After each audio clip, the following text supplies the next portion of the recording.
pagi pemirsa, apa kabar Anda di hari ini? Senang sekali kami dapat kembali menjumpai Anda dalam Berita Papua. Bersama saya, Cynthia Delima. Kami hadir dengan sejumlah informasi penting dan menarik yang telah berhasil dihimpun oleh tim redaksi. Dan berikut akan kami hadirkan 3 berita utama kami hari ini.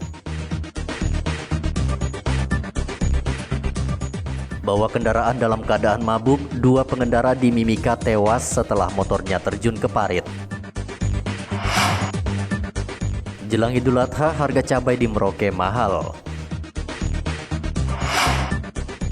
Mencegah penularan COVID-19, umat yang datang ke rumah ibadah di Merauke dibatasi 50%.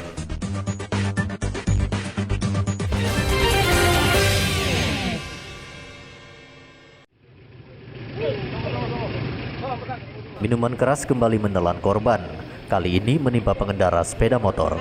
Kecelakaan terjadi di Jalan Poros Yosudarso Mimika Sabtu lalu. 3 orang yang berboncengan sepeda motor melintas dari arah berlawanan menuju kota Mimika. Tepat di tikungan depan kantor Bulog, pengemudi tidak bisa mengendalikan sepeda motornya dan terperosok ke parit. Akibat kecelakaan itu, 2 orang meninggal dunia dan 1 orang lagi menderita luka berat. Kecelakaan ini terjadi karena pengendara dipengaruhi minuman keras.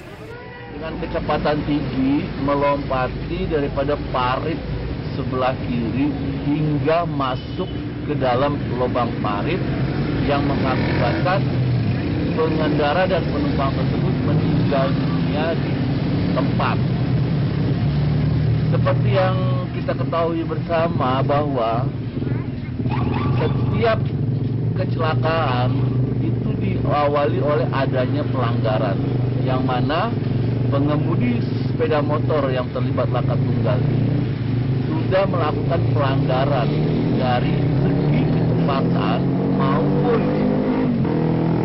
pengemudi dan para penumpang tersebut sesuai dengan pasal Undang-Undang Nomor 22 Tahun 2009 tentang lalu lintas angkutan jalan, pasal 283 Jungto 106 ayat 1, yaitu pengemudi dipengaruhi oleh keadaan sehingga hilangnya konsentrasi di dalam mengemudi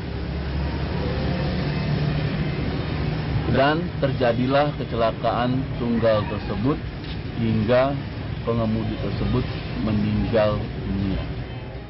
2 korban yang meninggal langsung diserahkan ke pihak keluarga untuk dimakamkan. Minuman keras seringkali menjadi pemicu kecelakaan lalu lintas. Polisi gencar melakukan razia, namun peredaran miras masih banyak dan dilakukan secara diam-diam. Dari Mimika, Papua, Igobat Momolin melaporkan.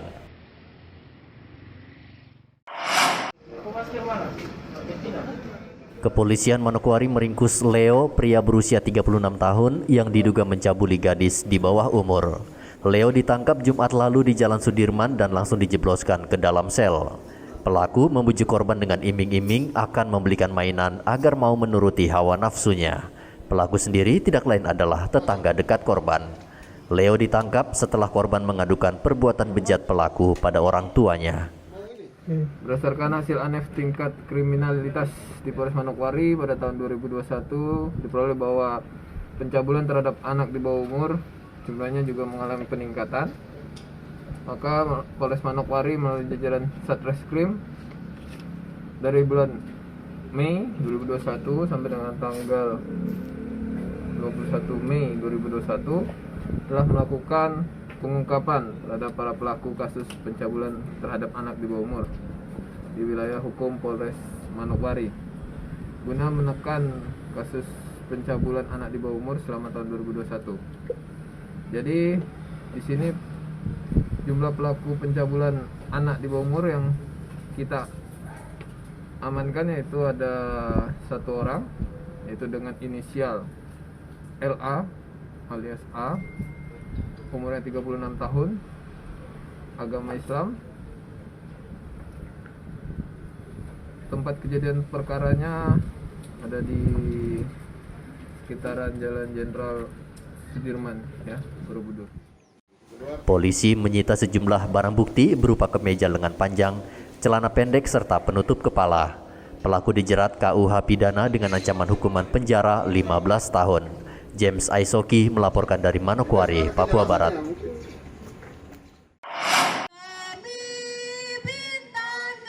Puluhan mahasiswa berunjuk rasa di halaman kampus Universitas Papua Manokwari Jumat lalu. Mereka membawa spanduk dan pamflet yang berisi tuntutan agar DPR menghentikan pembahasan perpanjangan Undang-Undang Otonomi Khusus yang akan berakhir Desember mendatang. Mahasiswa menilai penyaluran dana otonomi khusus yang dikucurkan sejak tahun 2001 tidak memberi manfaat bagi masyarakat di Papua Barat. Mahasiswa memaksa menggelar unjuk rasa di kantor DPR Papua Barat, namun tidak diizinkan polisi karena bisa menciptakan kerumunan. Mereka hanya diizinkan berorasi di dalam kampus. Ya, anggota DPRD Provinsi Papua Barat dan juga MRP. Ya. Namun dengan situasi dan kondisi yang ada, tadi juga dari tim Satgas gugus COVID Kabupaten Manokwari juga sudah datang dan menyampaikan instruksi Bapak Gubernur maupun instruksi Bapak Bupati kepada mereka sehingga mereka mengerti dan mereka tidak melakukan artinya long march atau mereka menuju ke DPRD, tapi mereka melakukan aksi mereka hanya di tempat dengan memberikan orientasi. Baik dari Polres Manokwari sendiri menurunkan sebanyak 110 personil. Kemudian kami di backup dari 1 SST Sabara Polda Papua Barat dan juga 1 SST Brimob Polda Papua Barat. Dan kami pada kesempatan ini menyampaikan terima kasih juga kepada peserta demo juga bahwa dari hasil komunikasi kami bisa sama-sama mengikuti protokol kesehatan sehingga mereka tidak melakukan aksinya di mana mereka mau menyampaikan aspirasi ke DPRD. Tapi dari hasil komunikasi kami sehingga mereka hanya melakukan orasi di tempat di teras mereka yang mereka itu adalah Pemerintah saat ini tengah membahas RUU Otonomi Khusus Jilid 2. Namun, Otsus Jilid 2 diprotes berbagai pihak di Papua. Dana otonomi khusus mereka nilai tidak bermanfaat bagi rakyat Papua dan Papua Barat. James Aisoki melaporkan dari Manokwari, Papua Barat.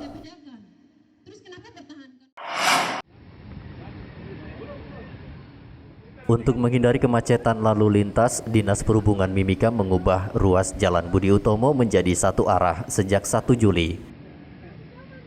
Rekayasa lalu lintas ini dilakukan karena dari hasil pantauan, di Jalan Budi Utomo selama ini padat dilewati kendaraan.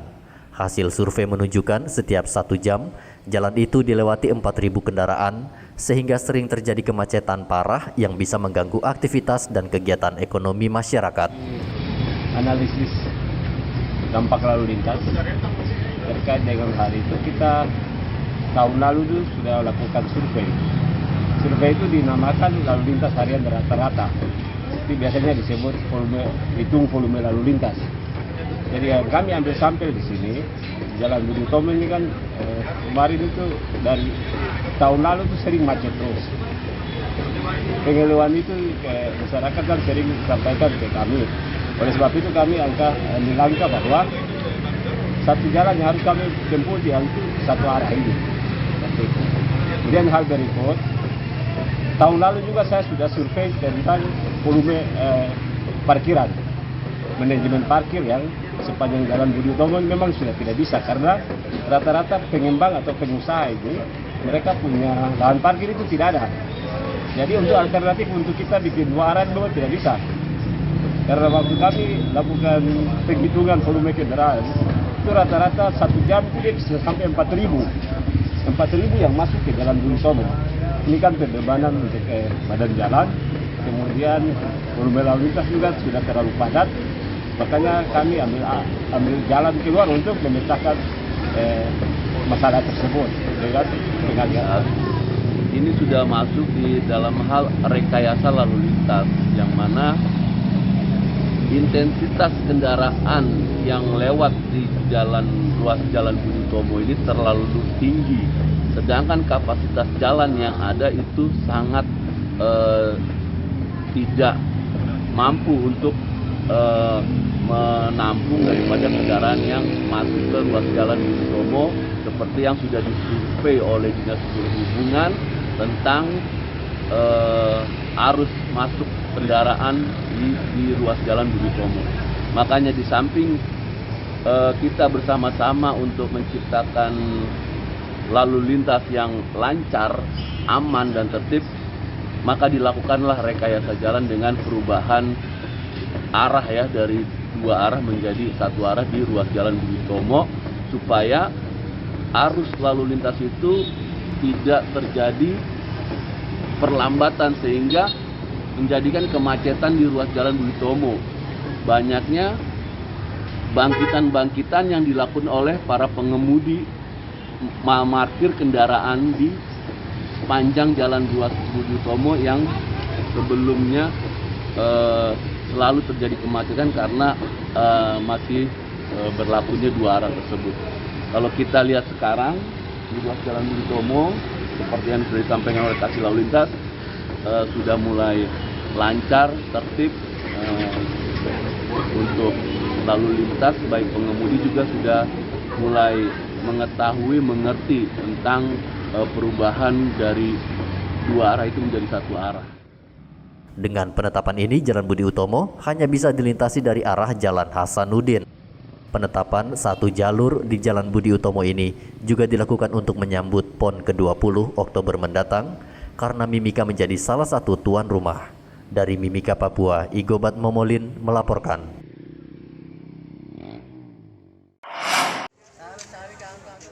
Jelang Hari Raya Idul Adha, sejumlah bahan pokok di Pasar Wamanggu Merauke mulai merangkak naik.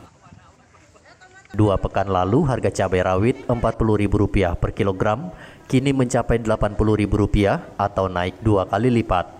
Menurut penjual, mahalnya cabai disebabkan pasokan dari petani yang berkurang akibat gagal panen karena musim penghujan.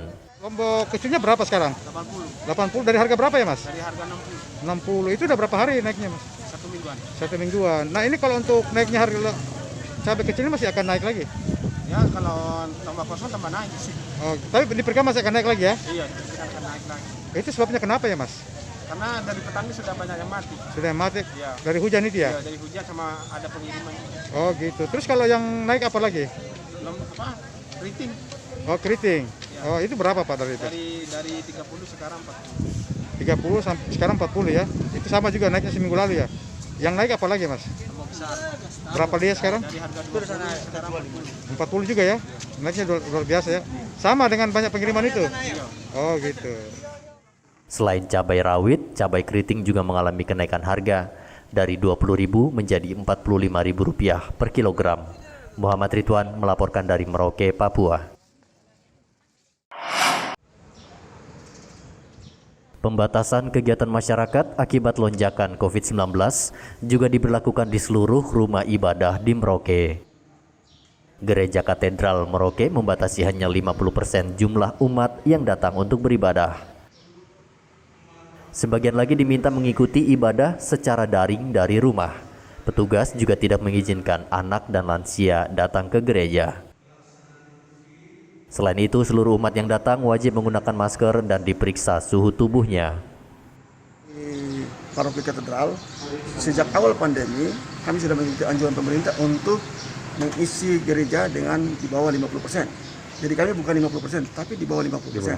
Karena kapasitas di dalam itu bisa 600 lebih, hanya sekarang di bawah 300 yang kami isi. Ini untuk mematuhi protokol kesehatan, sehingga apa yang dicanangkan oleh pemerintah betul-betul kami katedral perhatikan. Kemudian di luar kami juga untuk kebersihan dan lain sebagainya kami tetap protokol, kami tetap terapkan. Ada umat yang tidak melanggar, kami tegur. Bahkan tadi dalam pengumuman saya sudah tegaskan bahwa ada umat yang terlambat itu cuci tangan asal-asalan. Kami sudah tidak mau lagi. Bahkan kami punya sudah terpasang 28 CCTV. Jadi umat yang terlambat atau umat yang sering tidak disiplin itu kami pantau langsung dari ruangan. Ya, apakah dalam gereja beliau juga tetap tidak disiplin atau kembali disiplin. Ini untuk menjaga keselamatan kita bersama. Kalau ada paroki yang terbesar harus memberi contoh kepada gereja-gereja lain. Jadi memang sejak awal kami sudah melaksanakan protokol dengan sangat ketat. Kami punya 3 dokter dan 1 apoteker yang membantu kami untuk mengedukasi masyarakat atau umat kami supaya tetap mematuhi protokol kesehatan. Jadi setiap waktu kami selalu ingatkan umat untuk patuhi protokol kesehatan, karena dengan mematuhi protokol kesehatan kita telah mendukung program pemerintah untuk memutus mata rantai penyebaran virus COVID di Kabupaten Merauke. Selain gereja, Satgas juga membatasi umat muslim yang ingin datang dan sholat ke masjid. Pembatasan ini hanya sementara, khususnya di daerah yang masuk dalam zona merah. Kemenak sebelumnya sudah mengeluarkan surat edaran yang membatasi kegiatan di tempat ibadah, khususnya di zona merah. Pembatasan ini untuk keselamatan umat dari penularan COVID-19. Muhammad Ridwan melaporkan dari Merauke, Papua.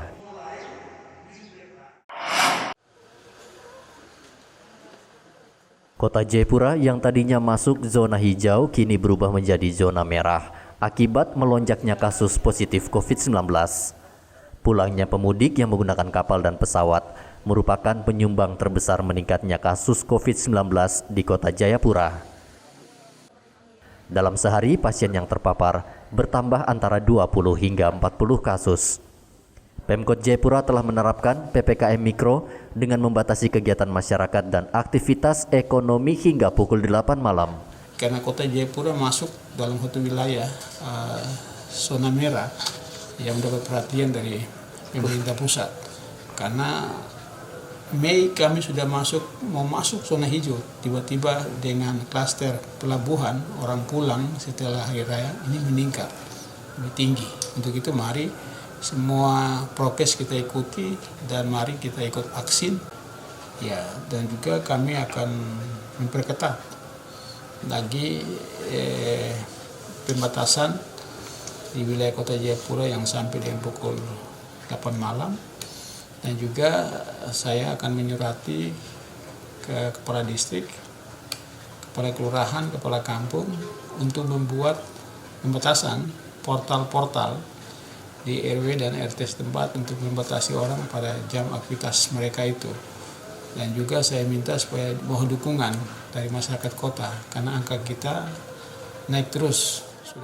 Ben Hur juga meminta Satgas mempercepat vaksinasi agar 80% warga di Kota Jayapura sudah tervaksin sebelum PON ke-20 terlaksana Oktober mendatang. Data Satgas COVID-19 Kota Jayapura per 7 Juli 2021, pasien positif berjumlah 567 orang. Pasien yang terpapar dirawat di LPMP Kota Raja dan di 4 rumah sakit. Hendra melaporkan dari Kota Jayapura, Papua. Polisi di Distrik Kurik, Merauke, Sabtu lalu melakukan penyemprotan cairan disinfektan di rumah-rumah warga yang terpapar COVID-19.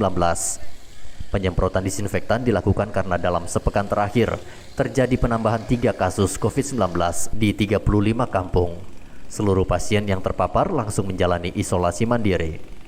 COVID-19 di Kabupaten Merauke, kami Polsek Kurik bekerja sama dengan Kepala Distrik Kurik dan juga para kepala kampung kawasan Kurik mengadakan penyemprotan di semua kampung. Karena kami juga di Distrik Kurik ini zona merah, untuk itu kami selalu waspada dan bekerja sama selalu dengan pihak pemerintah, dalam hal ini Bapak Distrik, beserta aparat kampung yang ada di Kampung Kurik. Selain penyemprotan, polisi juga membatasi pergerakan warga dan memeriksa ketat seluruh warga yang masuk di Distrik Kurik. Pedagang juga dibatasi berjualan hingga pukul 9 malam. Jika masih membandel, polisi akan mengambil tindakan tegas. Hari pertama, kedua, dan ketiga, kita melaksanakan sosialisasi berkaitan dengan surat edaran dari Bupati Merauke. Di hari keempat, 5, dan 6, kita sudah punya target lagi untuk melaksanakan tindakan atau represif lunak. Dalam hari ini, tindakan secara halus. Jadi, mulai hari ini, hari keempat, kelima, keenam, kita akan mengambil tindakan secara halus. Salah satu contoh, seperti tidak menggunakan masker.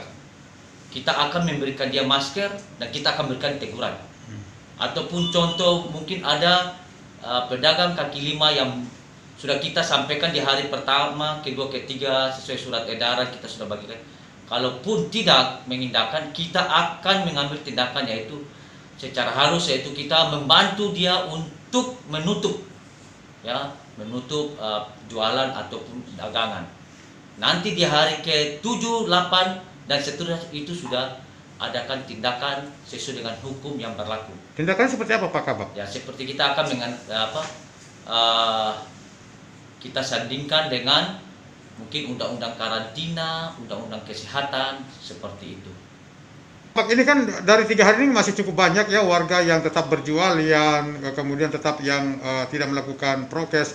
Nah, seperti ini apa evaluasi yang dilakukan oleh tim ini, Pak?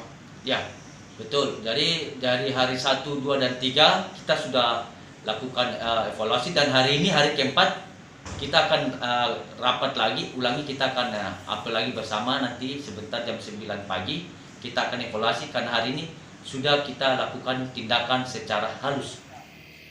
Kasus COVID-19 dalam 2 pekan terakhir melonjak tinggi.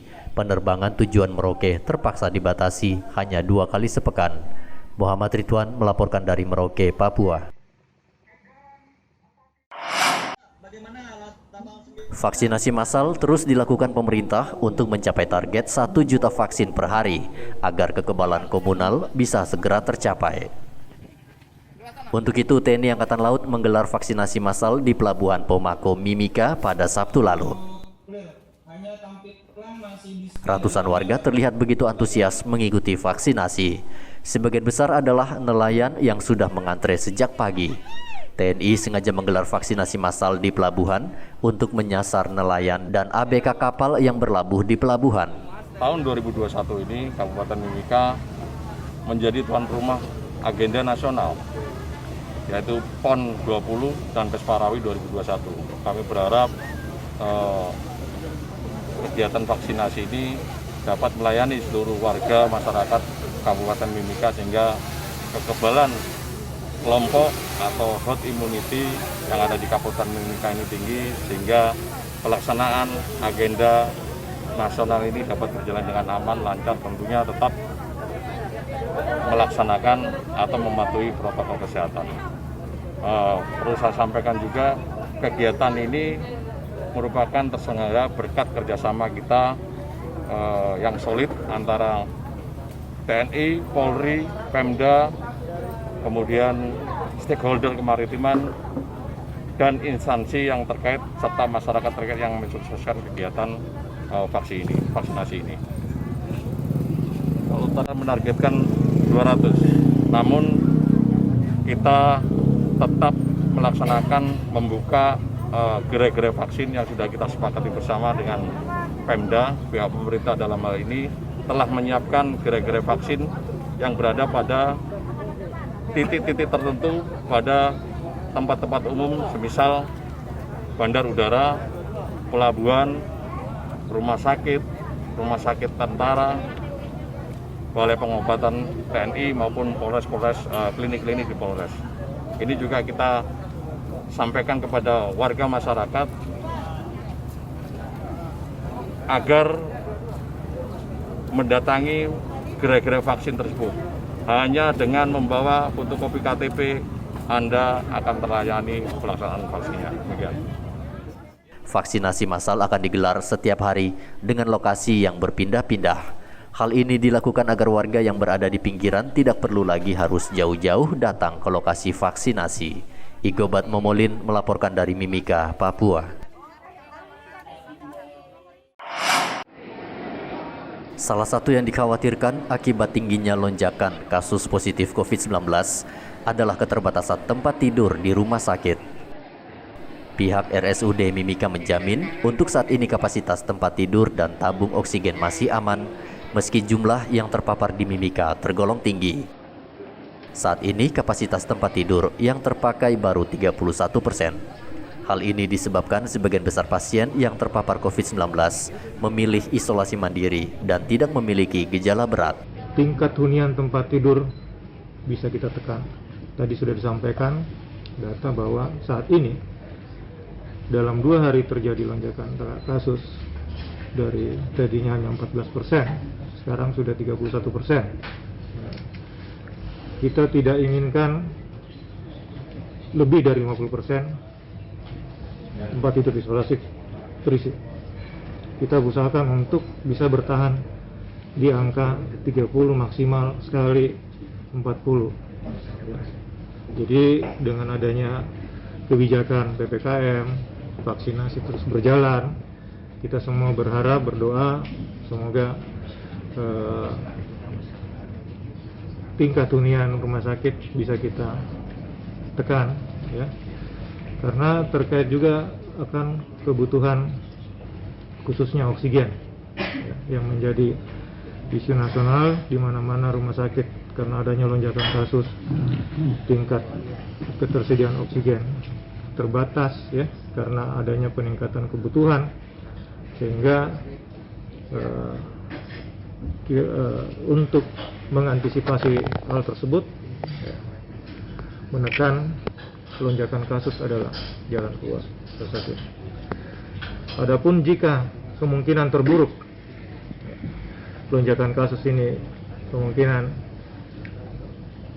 terus berjalan, ya, tentunya ketersediaan oksigen ini kami sudah antisipasi dengan berkoordinasi dengan pihak penyedia.